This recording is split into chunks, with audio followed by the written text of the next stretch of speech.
Now it's time to give you all some laughter and smiles. We're going to totally change gears and give you one of the best comedians in Raleigh, Durham, who's got amazing jokes for you about dating to marriage, the whole thing, the whole caboodle. Give it up for one of the best comedians in the area, for sure, Jordan Hale.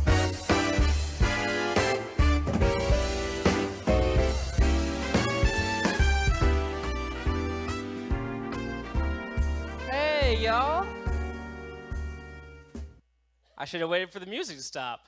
How you guys doing? I'm really glad to see you guys here. I'm shocked by the turnout of this crowd for a 3 p.m. show.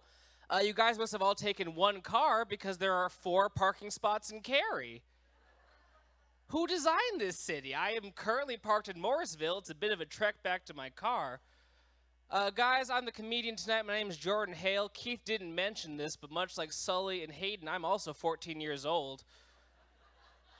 Just hit a growth spurt and feeling really good about myself. And I do love to follow musicians as a comedian. It's such a sacred experience.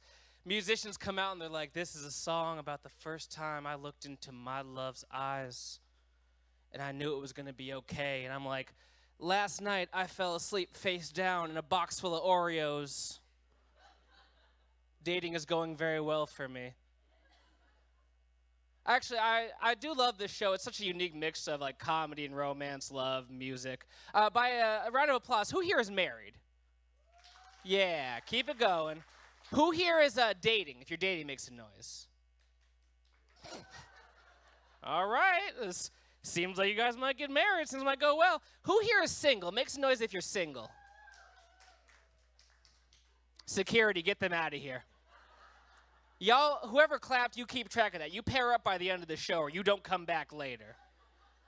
No, I was actually joking earlier. I'm not single. I'm in a very happy relationship. And I'm glad because I was really bad at being single. And I know what you're thinking. A chubby, unpaid, short comedian wasn't cleaning up with the ladies? I wasn't, guys.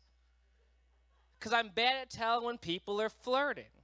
For example, my current girlfriend, when we were talking back and forth, there was a point where she sent me kind of a racy picture, guys.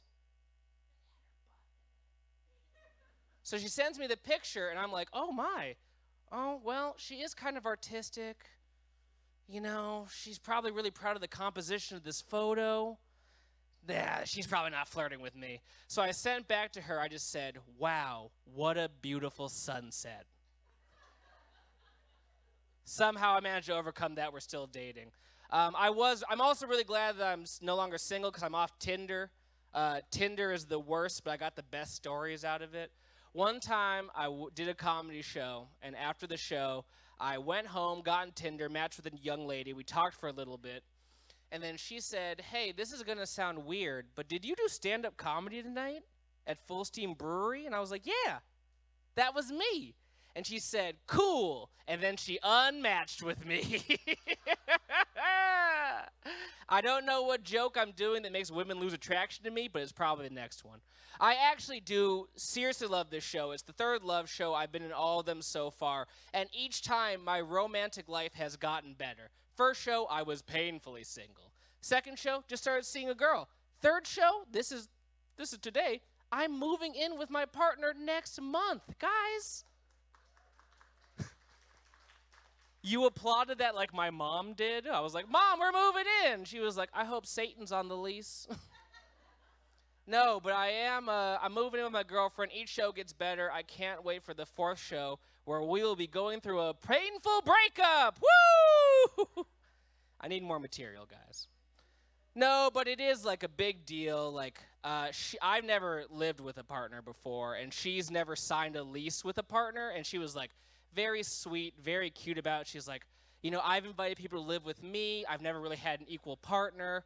And I'm currently like right between jobs right now. So like, is there any way you could cover the rent for the first 2 months? Like, I would never rely on anybody else like this, but I trust you. And I was like, baby, that is the cutest way to tell me you're broke. Oh my God, adorable. I was like, we'll work out a repayment plan. And she was like, oh, like a lease or like a loan? And I was like, no, 100 kisses. She didn't take it. We're working out a repayment plan. I do love spending time with her. We got a lot of good stories. Has anybody here seen the movie Get Out? Yeah, if you haven't seen Get Out, a black guy goes to a White House and he gets out. It's a great film. We were watching it, and she loved it. She hates horror movies, but she was like so glad she saw it. And we were talking, and all of a sudden she goes, "Just so you know, my family doesn't kidnap black people." And I was like, cool. Exactly what a kidnapper would say, though, right? Come on. So I did meet her family. They didn't kidnap me. It's going pretty well. I met her family recently, and her family loves me through no fault of my own because every one of her exes is a dirtbag. Young men, if you guys trying to get in good with your lady's family, only come in after the dirtbags. They were like, "Oh, you have a car? And all your teeth? And you're not robbing me right now? Okay." It is cute. She's a nurse, and a hot take, I think nurses are heroes. I don't care what anyone says. She's a nurse, but watching TV with her is awful because she knows too much about nursing. Like, all the time she'll be pointing out inaccuracies. She's like, that would never happen. They would never really do that CAT scan. That's not even an MRI machine. And I've never had, like, a cool job where I could interrupt with my interjections. Like, I've never seen a scene where there's, like, a pizza delivery guy, and I'm like, he's not even crying in his car before delivering the pizza. This is totally inaccurate. He doesn't smell like weed at all. There's a lot of forms of love. I love my family. Hot take.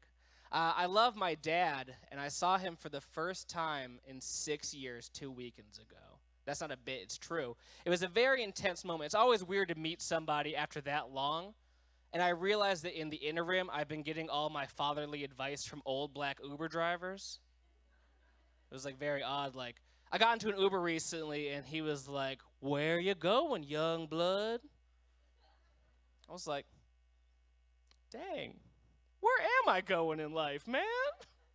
And he was like, "You gonna cry, punk?" And I was like, there's the dad I miss. That's what I was looking for. I also love my mom. She's a character, which I think is the polite Southern way of saying she's a crazy person. She doesn't like that I do comedy because it takes me away from the Lord, in her opinion. And it does, but it's rude of her to say that. She did a review of one of my shows that she did not see. But I wrote it down because you can't get this kind of free press anywhere. "I heard you were amazing tonight, but you shouldn't kiss your mother with that mouth. God is always watching. Congrats! And find a church home." I really like that review because it has so many ups and downs in it. I love that you found your talent, Jordan. I hope you get to perform at Satan's house someday. All right, guys, I'm going to leave you with this one last thought. I think we're going to intermission, but I do love comedy, like even compared to all the handsome young musicians out here. I do love comedy, but it's not a very sensual art form. You know, like it's just, you can write a poem for a girl, and she's like, "You're right, my eyes are limpid pools of beauty, thank you." You write a song for a girl, and she's like, "You're right, the boys are back in town, thank you." And I try and write one joke about the time my girl sharted in an Uber and blamed it on the Uber driver, and I'm ruining Grandma's birthday party. All right, that's my time. My name is Jordan Hale, and thanks for coming to the show. Good job, Jordan. Give it up for Jordan. All right, hopefully that gave you some good laughter. It is now time for you to take a little 10-minute break. That's the first half of the show. We're going to bring you back with something even bigger and better, so stay tuned for that. There's Brew Coffee Place with tea, coffees, wine, beer, anything you need, and then bathrooms to the right. And check out the Love Show merchandise and the artist table. We'll see you back here in 10 minutes, right sharp at 4:15. Thank you so much.